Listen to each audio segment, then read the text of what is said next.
So this video is about replacing your catalytic converter to the tailpipe for those who live in California like I do and have no welding skills at all whatsoever. I'm going to instruct you the part numbers of what you're going to be needing along with some parts and what to do, and hopefully this will help you. This right here is a 2002 Dodge Dakota Quad Cab 3.9 four-wheel drive with a wheelbase of 131 inches. Okay, so let's get started. So the reason why I had to change out my catalytic converter and the muffler was because they were completely clogged. I had a check engine light for too rich on big 1 and too rich on big 2, and I didn't really have a scanning tool, but I had a feeling it was going to be my cats. I went through a process of many other parts, like my map sensor and my TPMS sensor and all my oxygen sensors, and none of them worked. So I finally went and decided I put a hole through the last cat on my converter, and sure enough, there was no air coming through. So, and by replacing it, it got rid of my code. So anyway, I went with a direct fit catalytic converter, which I purchased from Summit Racing. I went with them because they had a deal going on where you got like a certain discount off of so much money that you spent. This is a California converter part, Walker number 82798. I would have loved to go with the MagnaFlow, but I didn't want to spend $700. This was much cheaper. This was about $537, I think, after the discount. Okay, now the next part number that you're going to be needing is this one. It's the exhaust pipe with the pre-welded on hangers. It is Walker number, what are you? Walker number 38733. As you can see, it comes with the pre-welded hanger, which is amazing. Okay.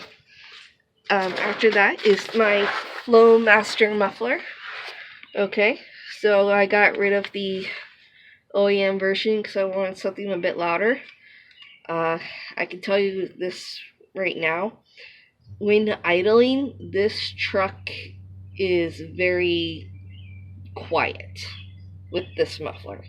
It doesn't really make a sound until after you press something on the, press down on the accelerator, and then it can get, quite loud. But at idle, not very loud at all. So I was a bit disappointed with that because I did want my truck to be loud at idle, but what can you do? But anyway, this Flowmaster muffler, if you like the quiet ones, is part number 71236. Okay. Now this next part, I actually had to call the Walker exhaust company, because if you look at this part number on the website, it will say it does not fit this pickup truck at all, which is halfway true.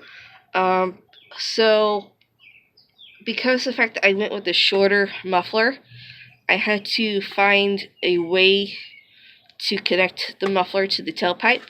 So when I called them up and I explained the situation of the size that I needed, this was the part number that they gave me, part number 42596.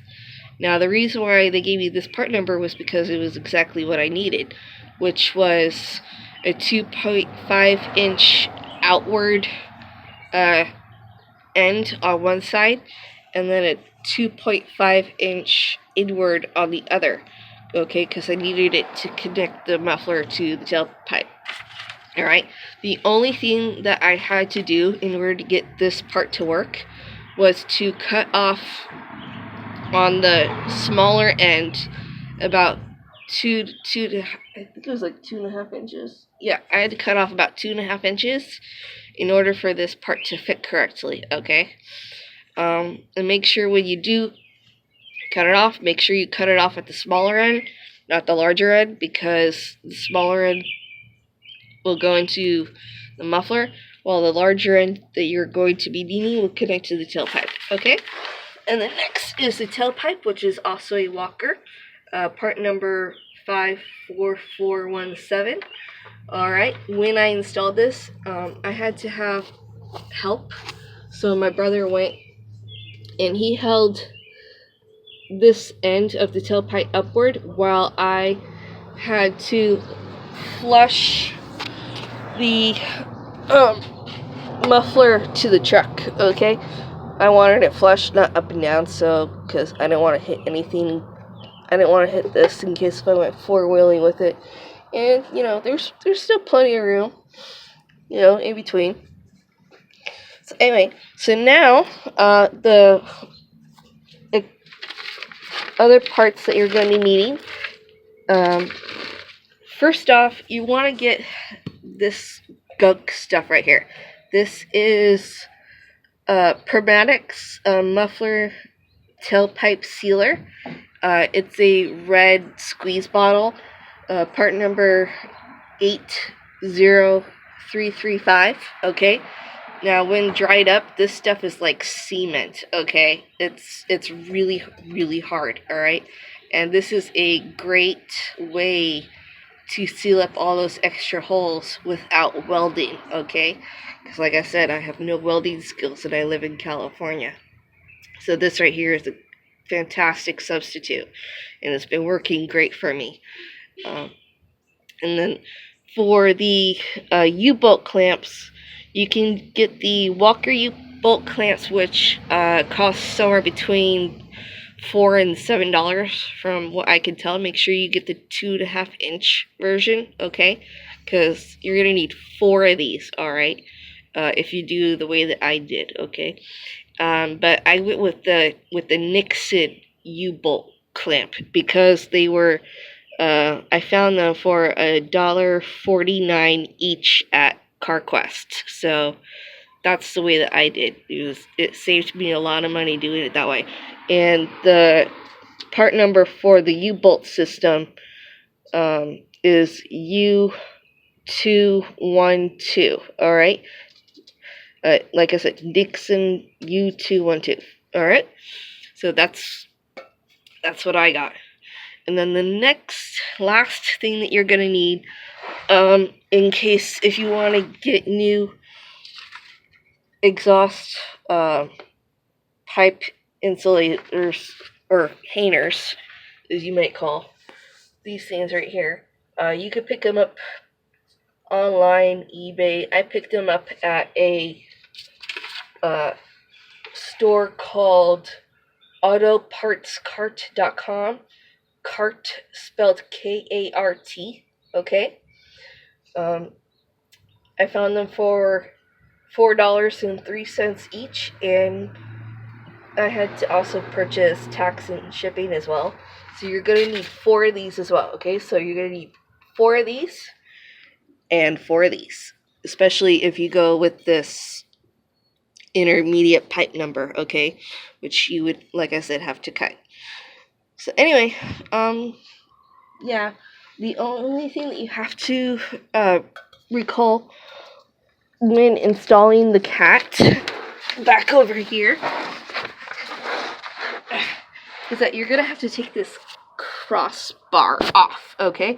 Now there's 4 nuts here underneath the transmission, and then 4 bolts here, 2 here, 2 here, and then 2 here and 2 here on the other side, and this will drop, and when this drops, your transmission is going to also drop.